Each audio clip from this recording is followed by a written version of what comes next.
Google CEO was recently on MSNBC, actually CNBC, and they were talking about AI and layoffs. AI and layoffs. Make sure you hit a like for the algorithm, subscribe to the channel, and turn on your notifications. Let's get to it.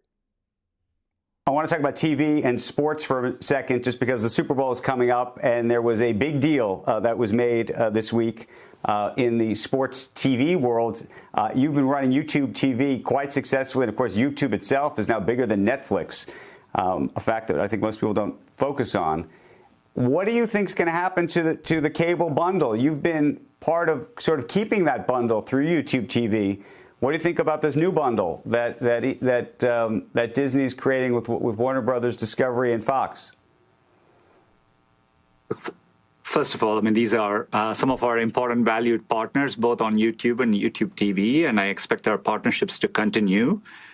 Look, I think people are responding to how users are consuming all of this, right? And users are voting with their feet.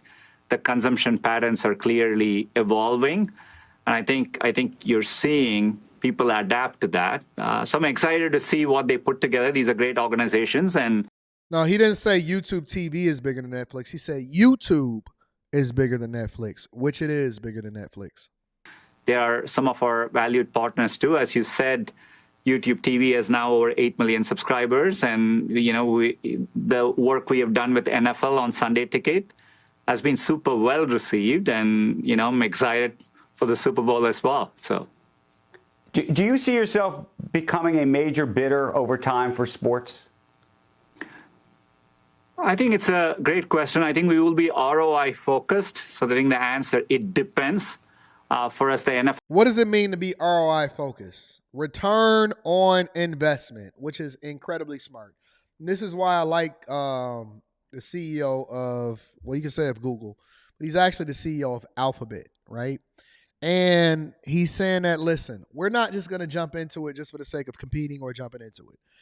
That's stuff that people that either have deep pockets or companies that feel like they need to play catch up to do. And so what you see happening with Disney is that they're trying to create some kind of superpower in order to try to stop what's happening over at YouTube, Alphabet, and what's happening over at Netflix. And so they're combining forces in order to create a package that they can all share in the profits, because them as an individual companies, they can't stand on their own and they can't survive. How many of y'all downloaded Peacock? How many of y'all are subscribed to Peacock? Most of us only subscribe to Amazon's Prime's movies or whatever, their Prime thing, because it comes with the Prime membership. And so you can justify that with Amazon and say, well, Amazon is willing to throw money out at a specific thing in order to continue to beef up its offering or its content library or whatever, because Amazon is able to get rid of money because they're not just where they generate the majority of their revenue has nothing to do with Amazon Prime per se. This Amazon Web Services, which supports Prime, which also supports the infrastructure behind how it is that they're leveraging all of their insights and data and information in order to continue to build out their entire business model, right? Real talk. Some of us don't even know or don't even subscribe to certain things, and we don't even realize that we got it. How many people just got a part of their package, the Apple TV, but actually use Apple TV? Biz says facts. I rarely watch Amazon Prime movies, but you got it. I looked at my credit card statement the other day for one of the cards that I just got open, but I don't actually ever use. It's a Discover card. And I get billed every single month. And I've seen the subscription go up every single month. And that subscription is Netflix, but I actually use Netflix.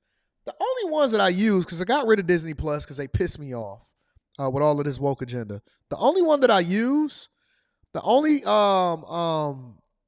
subscriptions that I use is Netflix and Max, which used to be HBO Max, because I love The Wire, I love The Sopranos, I love Breaking Bad, and I got YouTube Premium.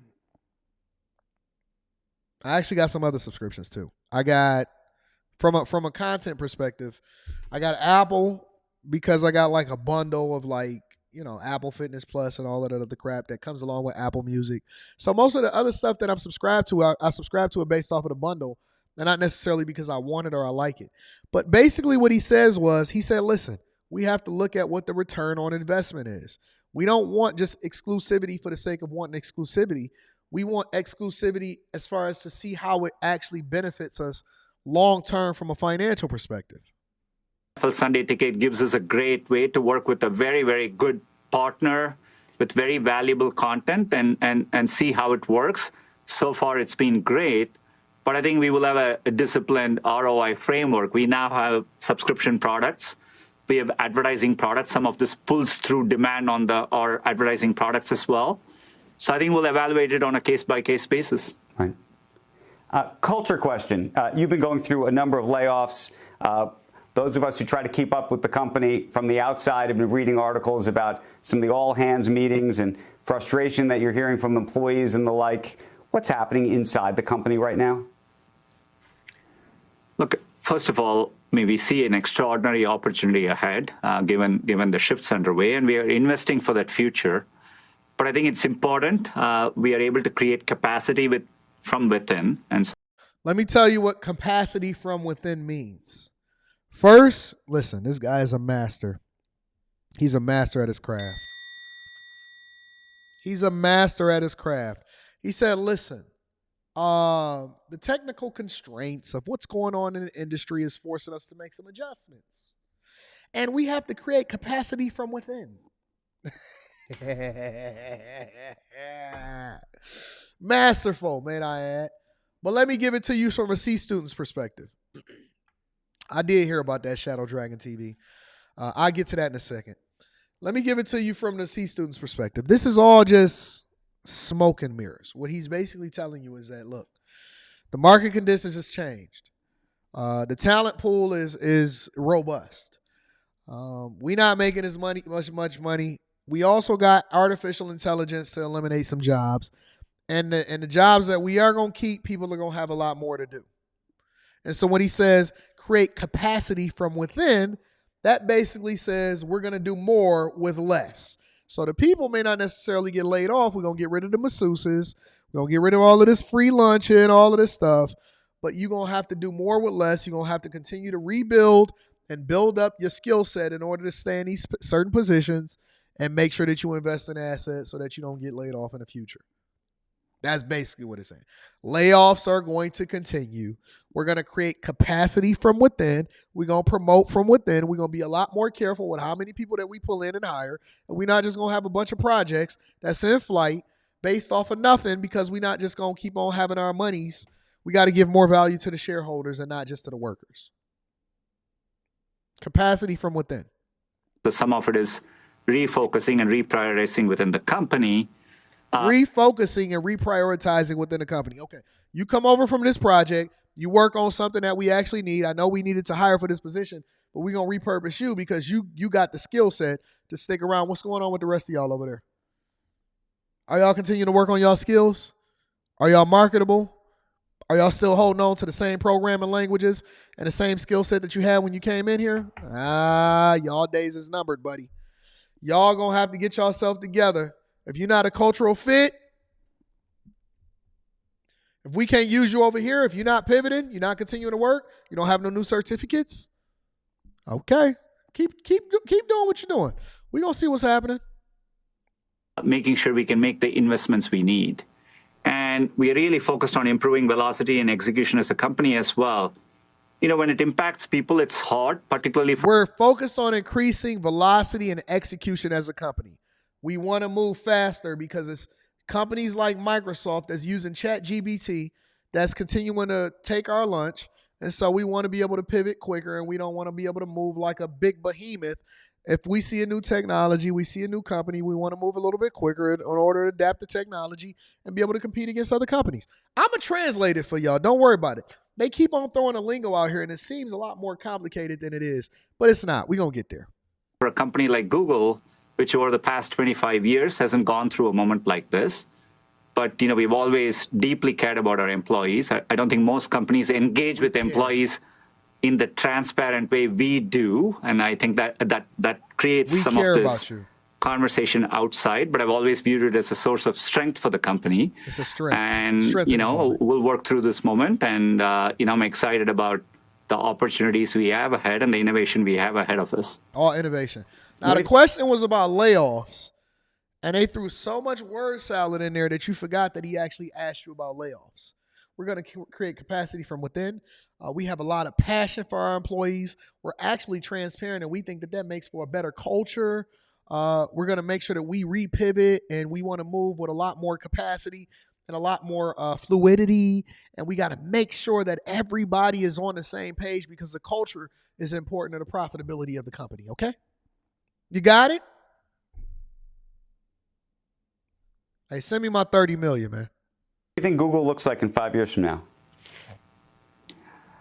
Look, I think part of what excites me as a company is for the first time, we've always been a deep technology-focused company at a foundation, but with Gemini and AI, it's the same technology which impacts search, YouTube, cloud, Waymo, and so on. So we can invest in this underlying technology and build both amazing products and businesses on top in a leveraged way. So Gemini is a rebranding of a product that they already had. They just threw a new name on it. And Gemini is formerly Bard, right? And so that was the artificial intelligence technology similar to OpenAI that they use in order to try to compete against Microsoft, that they rushed to the market. They've rebranded it as Gemini. It is basically going to be the foundation by which they power every other business that they have, including Waymo, right? Artificial technology, cloud infrastructure, pushing out technologies, cloud, using all of this technology in order to make sure that they simplify things, increase their algorithms, and get better results, hopefully, to compete against other companies. That's long-term short, what they're saying to you, all right? And we are investing for that future. So I'm excited about what's ahead. And if anything, I think it'll be a golden decade of innovation ahead at Google. So what do we take from this? What you take from it is that you have to continue to increase your skill set in order to remain competitive in the job market because change is always going to come. There's always going to be change. You can never just stay stagnant. You can never think that you could just take a shortcut and that's the end of it. If you want to remain competitive in the market, you have to evolve. And that's in every single market. Whether you're talking content creation. Since I've been a content creator, things has changed rapidly. And all throughout this time, I've always adapted. And that's one of the reasons why I was able to show you the receipts that I showed you inside of the Patreon. Right? I just did a video where I dropped inside of the Patreon. If y'all not a part of the Bag Chasers, make sure you click the link in the description or pin to the top of the chat. And we just did a video, and we also continuing to evolve as far as what it is that we're putting out to the people because we want you to stay up to date with what's happening. Since I've been a content creator, there's been so much change from the day one all the way up until now. I mean, it started off as just putting up a video to now everybody want to live stream, the type of cameras that we're using, shorts, quality of video. I mean, everything has changed. Everything has changed. And everything is going to be affected as a result of it. Even traditional news outlets and stuff, they can't compete with what it is that we doing. We growing and they going down. It's a fact. It's a fact. Your local news, whatever channel that the news is on here on YouTube, they can go live and they can't compete. Whatever your local, look at your local news, your channel 4s, your channel 2s, your channel 7s. Go and look at them and then see whether or not they can compete with what it is that we got going over here. Tell them to go live at the same time that we go live and see what happens.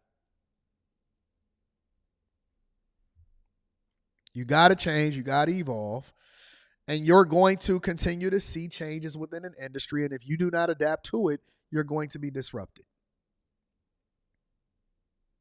Somebody said, AR Smitty says Instagram changed the game. But guess what? Instagram came along. Facebook bought it. But then Facebook also tried to buy Snapchat. Snapchat refused to sell themselves over to Facebook or now Meta. And so Instagram just competed against them and created the exact same thing that they was doing over there. And every single industry is going to be disrupted. And There is no industry that cannot be disrupted. Not one. Not one.